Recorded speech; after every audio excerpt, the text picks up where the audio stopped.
I remember when I used to be a frat boy. I went to college for about 2 months. Then I dropped out to smuggle fancy ducks from Australia to the US. But for those 2 months, I rose hell. When I got to the fraternity, them boys were struggling. The frat house was just a storage unit they rented out. There were about 30 guys in this fraternity. So imagine 30 college dudes squished into a closet with no AC, and that's pretty much what we had going on. So I got some of the guys to help me think of ways to raise money. First, we partnered up with the local grocery store and started a weight loss program. We called it Get Slim or Get Hit.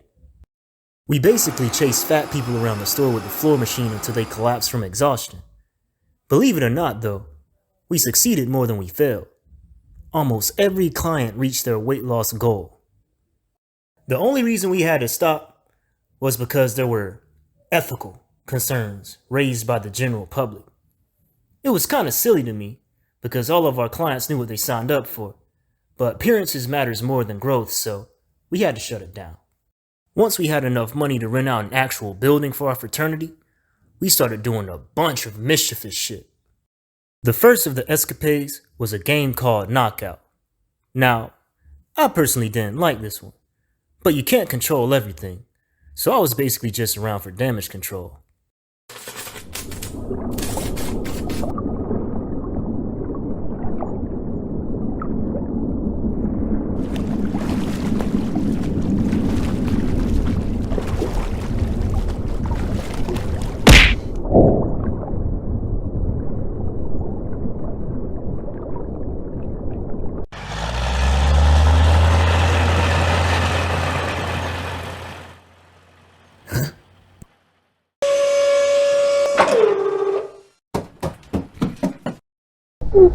The fuck?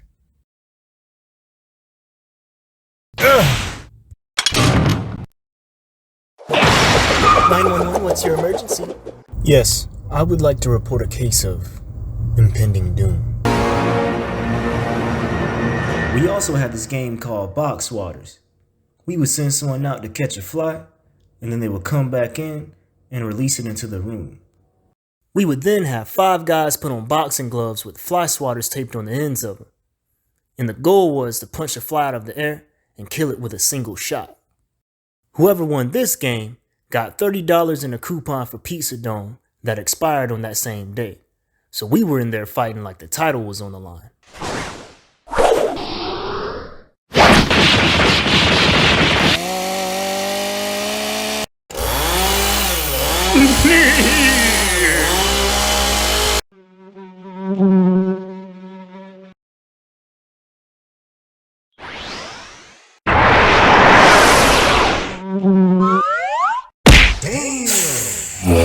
Now, the guy offered me a chance to hit him back and then box with him. But I was still dazed from that right hook and made a chest move to face him at another time. That was the end of my frat days. And I've got to admit, I don't miss that shit at all.